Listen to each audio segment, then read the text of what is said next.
कैलाश पर्वत, ब्रह्मांड का वो आध्यात्मिक केंद्र जहाँ कहते हैं समय भी महादेव की इच्छा से ही चलता है। सोचिए, चारों ओर बर्फ से ढकी चोटियाँ, शांत झीलें और दिव्य फूलों से भरे बगीचे। इसी अद्भुत सुंदरता के बीच देवी पार्वती को अपने मन में एक खालीपन महसूस हो रहा था। महादेव कभी गहरी समाधि में लीन हो जाते तो कभी अपने गणों के साथ ब्रह्मांड घूमने निकल पड़ते। उनके साथ रहते हुए भी माता पार्वती को मातृत्व की एक गहरी चाहत थी। वो एक ऐसा पुत्र चाहती थी जो सिर्फ और सिर्फ उनका हो, जिसका अस्तित्व सीधे तौर पर उन्हीं से जुड़ा हो। ये कोई मामूली इच्छा नहीं थी, ये तो आदिशक्ति के अंदर से उठ रही माँ की पुकार थी। वो एक ऐसा बालक चाहती थी जो उनके हर आदेश को माने, जो उनकी शक्ति का अंश हो और कैलाश के सन्नाटे में उनका अकेलापन दूर करे। ये कहानी उसी इच्छा के पूरे होने और उसके एक अप्रत्याशित, चौंकाने वाले अंजाम की है। कभी सोचा है, एक माँ का आदेश मानते हुए कोई बेटा अपने ही पिता का दुश्मन बन सकता है? ये एक ऐसी कहानी है जहाँ कर्तव्य और अज्ञान का टकराव इतना भयानक हुआ कि खुद सृष्टि को भस्म करने वाले महादेव क्रोध की आग में जल उठे। जानिए वो पूरी कहानी, जब गुस्से में महादेव ने अपने ही बेटे का सिर काट दिया और कैसे फिर एक माँ के दुख, उसके आंसुओं और उसके क्रोध ने एक नए भगवान को जन्म दिया, जिन्हें आज हम सब विघ्नहर्ता के नाम से पूजते हैं। माता पार्वती की पुत्र की चाहत दिन ब दिन बढ़ती जा रही थी। वो देखती थी कि शिव के सभी गण, जैसे नंदी, पूरी तरह से अपने स्वामी को समर्पित थे। वे महादेव की हर आज्ञा मानते थे, लेकिन माता पार्वती को लगता था कि इस वजह से उन्हें कभी एकांत नहीं मिल पाता। कई बार जब वे स्नान करने जाती तो कोई न कोई गण महादेव का संदेश लेकर या किसी और काम से वहाँ पहुँच जाता। उन्हें अपनी निजता का ये हनन पसंद नहीं था। एक दिन उन्होंने फैसला किया कि वे खुद अपने एक रक्षक, अपने पुत्र को बनाएंगी। एक ऐसा बेटा जो किसी और के लिए नहीं, सिर्फ अपनी माँ के लिए जवाबदेह हो। ये सोचते ही माता पार्वती अपने स्नानागार में गई और अपने शरीर पर लगे हल्दी चंदन के लेप यानी उपटन को उतारा। उन्होंने उस उपटन को इकट्ठा किया और अपनी दिव्य शक्ति और संकल्प से उसे एक सुंदर बालक की मूर्ति में बदलना शुरू कर दिया। ये सिर्फ लेप का पुतला नहीं था, माता पार्वती अपनी पूरी ममता और शक्ति उसमें डाल रही थी। देखते ही देखते वो मूर्ति जीवंत होने लगी। जब मूर्ति तैयार हो गई तो माता पार्वती ने गंगा का पवित्र जल छिड़ककर उसमें प्राण फूंक दिए। एक दिव्य रोशनी से कमरा जगमगा उठा और वो बेजान मूर्ति सांस लेने लगी। एक तेजस्वी और शक्तिशाली बालक माता पार्वती के सामने खड़ा था। माता ने उसे गले लगाकर कहा, तुम मेरे पुत्र हो, तुम्हारा नाम गणेश है। आज से तुम मेरे रक्षक हो और मेरा आदेश मानना ही तुम्हारा धर्म है। गणेश ने माँ को प्रणाम करते हुए कहा, माँ, आपका हर शब्द मेरे लिए ब्रह्मांड के किसी भी नियम से बढ़कर है। मैं आपकी हर आज्ञा का पालन करूँगा, चाहे मुझे किसी से भी लड़ना पड़े। माता पार्वती बहुत खुश हुई। उन्होंने गणेश को सुंदर वस्त्र पहनाए, माथे पर तिलक लगाया और हाथ में एक दंड थमा दिया। फिर उन्होंने कहा, पुत्र, मैं स्नान करने जा रही हूँ। तुम इस दरवाजे पर पहरा दो और याद रखना, मेरी आज्ञा के बिना किसी को भी अंदर मत आने देना। बालक गणेश एक पर्वत की तरह दरवाजे पर डट गए। उन्हें नहीं पता था कि उनकी यही निष्ठा उन्हें खुद अपने पिता के खिलाफ खड़ा कर देगी।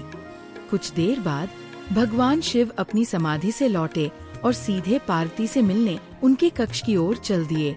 उन्हें इस बात का कोई अंदाजा नहीं था कि दरवाजे पर एक नया रक्षक खड़ा है। जैसे ही शिव ने अंदर जाने की कोशिश की, एक बालक ने अपना दंड आगे करके उन्हें रोक दिया। रुकिए, गणेश की आवाज में दृढ़ता थी। आप अंदर नहीं जा सकते। शिव हैरान रह गए। ये कौन बालक है जो उन्हें अपने ही घर में जाने से रोक रहा है? उन्होंने शांत स्वर में पूछा, बालक, तुम कौन हो? मुझे पार्वती से मिलने से क्यों रोक रहे हो? रास्ते से हटो। गणेश ने उसी मजबूती से जवाब दिया, मुझे मेरी माँ ने किसी को भी अंदर न आने देने का आदेश दिया है, इसलिए मैं आपको अंदर नहीं जाने दे सकता। ये देखकर शिव के गण, नंदी और बाकी सब गुस्से में आ गए। उन्होंने गणेश को बलपूर्वक हटाने की कोशिश की, लेकिन ये उनकी सबसे बड़ी भूल थी। बालक गणेश, जो माँ पार्वती की शक्ति से जन्मे थे, उन्होंने अपने एक ही प्रहार से शिव के शक्तिशाली गणों को धूल चटा दी। ये देखकर बाकी देवता भी वहाँ इकट्ठा हो गए। सबने बालक को समझाने की बहुत कोशिश की, पर गणेश अपनी बात पर अड़े रहे। भगवान विष्णु और ब्रह्मा जी ने शिव को समझाने की कोशिश की। महादेव, ये बालक जिद्दी है पर निर्दोष है। ये तो बस अपनी माँ का आदेश मान रहा है। क्रोध करना ठीक नहीं होगा।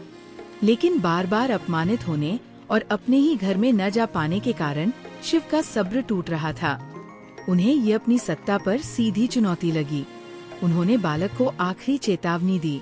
बालक, आखिरी बार कह रहा हूँ, रास्ते से हट जाओ, वरना इसका अंजाम बहुत बुरा होगा। गणेश ने अपना दंड कसकर पकड़ लिया। मैंने कहा ना, मौत भी मुझे मेरे कर्तव्य से नहीं हटा सकती। ये जवाब सुनकर शिव का क्रोध भड़क उठा। एक पिता और पुत्र, जो एक दूसरे से अनजान थे, अब युद्ध के लिए तैयार खड़े थे। अब जो शुरू हुआ वो कोई मामूली लड़ाई नहीं थी। एक तरफ थे महाकाल, जिनके क्रोध से प्रलय आ जाती है, और दूसरी तरफ थी आदिशक्ति का स्वरूप बालक गणेश। शिव के आदेश पर गणों की विशाल सेना गणेश पर टूट पड़ी, पर गणेश ने अकेले ही सबको हरा दिया। जब सारे गण हार गए तो भगवान शिव खुद युद्ध में उतर आए। पिता और पुत्र के बीच भयंकर युद्ध छिड़ गया। शिव ने कई दिव्य अस्त्र चलाए, लेकिन गणेश ने सबको नाकाम कर दिया। गणेश की शक्ति और हठ देखकर शिव का क्रोध चरम पर पहुंच गया। उन्होंने ये नहीं सोचा कि ये बालक कौन हो सकता है। उनके मन में बस एक ही बात थी, इस बाधा को रास्ते से हटाना है। क्रोध में अंधे होकर भगवान शिव ने अपना सबसे विनाशकारी अस्त्र त्रिशूल उठा लिया। कुछ कथाएं कहती हैं कि उन्होंने किसी और दिव्य अस्त्र का प्रयोग किया था, पर ज्यादातर कथाओं में त्रिशूल का ही जिक्र है। जैसे ही त्रिशूल शिव के हाथ में आया, ब्रह्मांड में सन्नाटा छा गया। देवताओं ने शिव से रुकने की प्रार्थना की, पर उन्होंने किसी की नहीं सुनी। उन्होंने पूरी ताकत से त्रिशूल गणेश की ओर फेंक दिया। पलक झपकते ही एक भयंकर गर्जना के साथ बालक गणेश का सिर उनके धड़ से अलग होकर हवा में कहीं गायब हो गया। बालक का बेजान शरीर जमीन पर गिर पड़ा।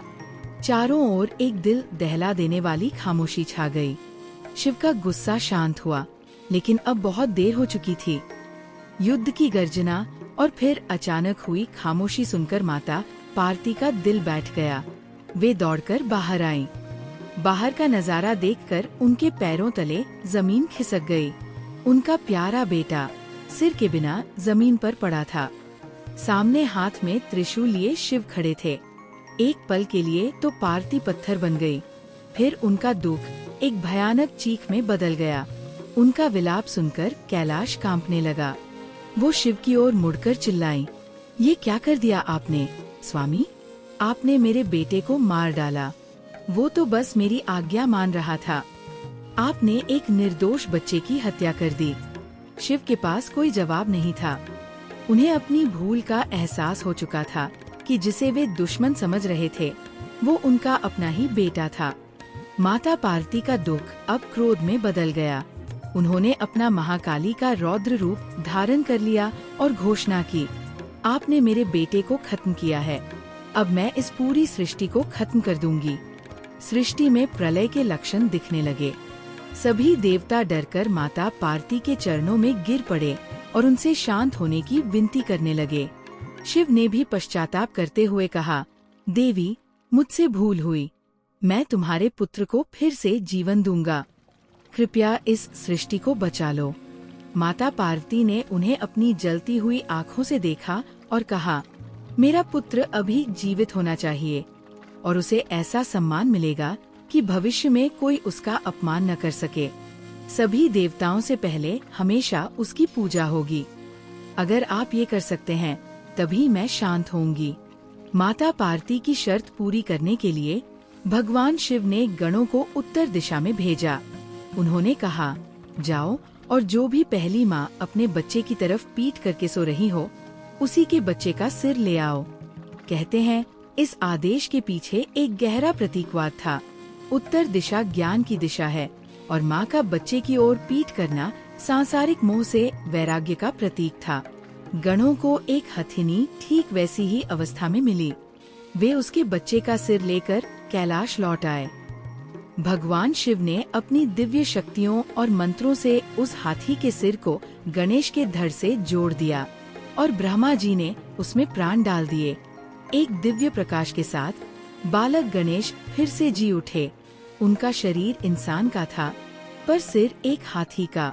उनकी एक दंत मुस्कान और बड़ी बड़ी आँखें उन्हें एक बहुत ही प्यारा रूप दे रही थी। अपने बेटे को दोबारा जिंदा देखकर माता पार्वती का गुस्सा शांत हो गया।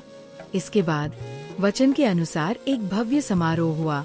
भगवान शिव ने अपने पुत्र को आशीर्वाद दिया, आज से तुम मेरे सभी गणों के स्वामी होगे, इसलिए तुम्हारा नाम गणेश और गणपति होगा। तुम्हारी पूजा के बिना कोई भी शुभ काम शुरू नहीं होगा। भगवान विष्णु ने उन्हें अग्र पूज्य यानी सबसे पहले पूजे जाने का वरदान दिया। सभी देवताओं ने उन्हें अपनी शक्तियाँ दी और इस तरह गणेश विघ्नहर्ता और मंगल मूर्ति कहलाए। इस तरह एक माँ के दुख और एक पिता के पछतावे से एक नए भगवान का जन्म हुआ। तो दोस्तों, ये थी कहानी भगवान गणेश के जन्म की। ये कहानी हमें सिखाती है कि गुस्सा और अहंकार कैसे बुद्धि को खत्म कर देते हैं, जैसा भगवान शिव के साथ हुआ। ये हमें कर्तव्य का पालन करना सिखाती है, जैसा गणेश ने किया। और सबसे बढ़कर ये माँ के प्रेम की ताकत दिखाती है, जो दुनिया बना भी सकती है और मिटा भी सकती है। गणेश का हाथी का सिर ज्ञान और बुद्धि का प्रतीक है। उनके बड़े कान हमें ज्यादा सुनने और कम बोलने की सीख देते हैं। गणेश का दोबारा जन्म ये संदेश देता है कि हर गलती को सुधारा जा सकता है। यही कारण है कि आज भी किसी भी नए काम की शुरुआत में हम सबसे पहले श्री गणेश को याद करते हैं, ताकि हमारे सारे काम बिना किसी बाधा के पूरे हों। अगर आपको ये कहानी पसंद आई और आप ऐसी ही और पौराणिक कथाएं सुनना चाहते हैं, तो हमारे चैनल को लाइक, शेयर और सब्सक्राइब करना न भूलें। कमेंट्स में जय श्री गणेश जरूर लिखें और नोटिफिकेशन बेल दबा दें, ताकि आप हमारी कोई भी कहानी मिस न करें।